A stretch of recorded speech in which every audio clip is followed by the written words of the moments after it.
8. The Supra is cheaper. The first reason to choose the 2023 Supra is apparent, and it's the price. The base model F-Type costs $73,400, while the 2023 Supra is rumored to cost $43,540 when it arrives later this year.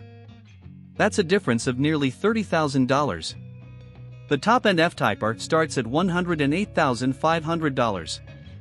The top-end Supra model will be the at 91 MT, but since there will only be 500 produced, the Supra 3.0 Premium is the better comparison.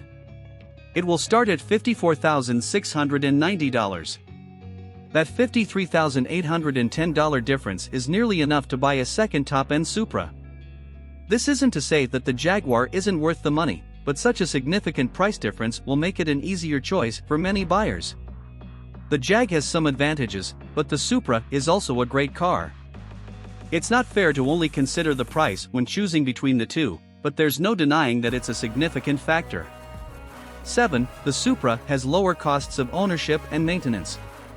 If you're buying either of these cars, you'll want to drive them and drive them fast. That means two things: paying for gas and paying to maintain them. The average gas price in every state is now over $4 a gallon. It goes up to $6 a gallon in California, so it would be wise to look at the average miler per gallon of both. The Jaguar's figures are 16 mpg city and 24 mpg highway for an average of 18 miles per gallon. The Toyota gets 22 mpg city and 30 mpg highway for an average of 25 mpg. That adds up over time. In terms of maintenance and repairs, the average F-Type will cost $4,332 to maintain after 5 years of ownership, while a Supra will only cost $1,489. That price includes scheduled maintenance, everyday wear and tear items, and expected repairs. If you do have to pay for any repair, hopefully not, Jaguar parts will inevitably cost you more than the ones from Toyota, even if they have BMW built parts. 6. The Supra will offer a manual transmission. People buy sports cars because they want to have fun and feel a connection to the road. Today, many vehicles drive like a sofa with wheels and provide nearly no feedback to the driver. The main reason for this is the transmission. CVT and automatic transmissions make driving easier and more accessible to the average driver. This point is clear from the fact that only a handful of cars are left with manual transmissions. Even in sports cars, the manual is going the way of the dodo. That's a shame because manual shifting has been such an important part of the sports car experience for a long time. The Jaguar dropped the option of choosing a manual transmission a few years ago, and while few people cared, it did say something about how they categorized the F-Type. Back in 2020, when the new generation of Supra was released, it came only as an automatic, which caused disappointment among car reviewers and Supra fans alike. After protests and begging, Toyota listened, and the 2023 Supra will have a manual option. The rev matching system will make things easier for the driver to downshift, but it's easy to turn that feature off and take complete control of the shifting, bringing back the feeling of connection with a sports car. 5. The Supra is more performance-oriented. Anyone looking for a sporty car won't have too much trouble deciding between the two. The Supra is designed to be a performance car, while the Jaguar is more of a GT car. If you're looking strictly at the numbers, the Jaguar outperforms the Supra in 0 to 60 miles per hour in top speed, but that's where the F-Type's advantage ends. Toyota took their time and made sure that their new Supra was designed to make the driver happier and more engaged. They also teamed up with Gazoo Racing, which ensured the drive comfort, suspension, and handling were all optimized. That begins with the weight of the Supra being split nearly 50-50 front to rear. That makes the steering and control better through the corners. That's important when driving around the track or on back roads and can be seen in its ability to hold onto the road at 1.09 GS. The Supra is also lighter than the F-Type, has better braking, and has a smaller turning radius. The Supra is an excellent example of why speed isn't everything. 4. The Supra has a more eye-catching design. No one can deny that the F-Type is a beautiful car. It's been a real head-turner since it debuted back in 2014 and continues to look great. The issue is that even with Jaguar's styling updates, the changes have been relatively minor, and the shape is precisely the same. The only noticeable difference is the front end, which many people think is less attractive than when the 2014 model came out. What was once new and exciting has faded, and the shape of the F-Type is too familiar now. The Supra has a thoroughly modern design.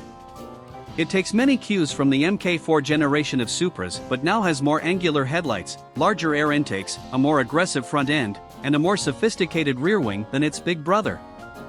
Regarding the general shape, the 2023 looks like a proper modern sports car with its raised hood, double bubble roof, and the quick sloping back window. 3. Interior. The interiors of the F-Type and the Supra are both relatively minimalist. They have chrome detailing and digital gauges, but there's nothing to distract the driver or look like they're made to appeal to 16-year-old. The F-Type has some dynamic parts, like the central air vents that pop up when the vehicle starts and stylish interior materials. Still, like the exterior, the infotainment system looks dated and functions that way as well. It's undoubtedly classy but not exactly modern or sporty. The Supra has large, easy-to-read gauges and a center screen that is easier for the driver to see while in motion. It has an up-to-date infotainment system that BMW has loaned the Supra and many of the interior parts that keep it looking classy while also giving it a sportier feeling. If you're tall, there is one other thing worth considering. Both cars have the same amount of legroom, and while neither interior could ever be called cavernous if you're tall, the Supra does have 2 extra inches of headspace. 2. The Supra offers better customization options. One of the most appealing parts of the Supra and other Japanese sports cars is the potential for customization. The Supra gives you plenty of options to make it your own. Many parts can be upgraded with aftermarket parts, i.e., exhausts, turbos, coilovers, springs, and even engine tuning. These parts can take your Supra to another level and make it stand out if you choose to. If you opt for the Jaguar, chances are you're leaving it just the way it came. There are fewer aftermarket parts to choose from, and most people who buy them wouldn't know where to start. When a buyer pays that much, it's harder to consider making any modifications. Maybe you touch the brakes or add new rims, but most F-Types will stay in their standard form. 1. The Supra has more street cred. Admittedly, the ways by which the Supra and F-Type are measured are different. The F-Type is trying to be the best car in the country club parking lot, and the Supra is looking to be noticed on the streets. Many vehicles at its price point can outdo the F-Type, including Porsches, Audis, Alfa Romeos, Mercedes, Maseratis, etc. Among these, the Jaguar isn't as exciting as it once was. It seems a bit stuffy and is lower down in the performance rankings. There are better ways to spend your $80,000. Both the old and new Supras are favorites among their peers. When they show up at a drag strip or tuner meetup, they stick out even more if you customize it. People waited for the new Supra to come out, and now that it has, it creates excitement and draws crowds. A Civic Type R is still a Civic, but a Supra is a thing all its own.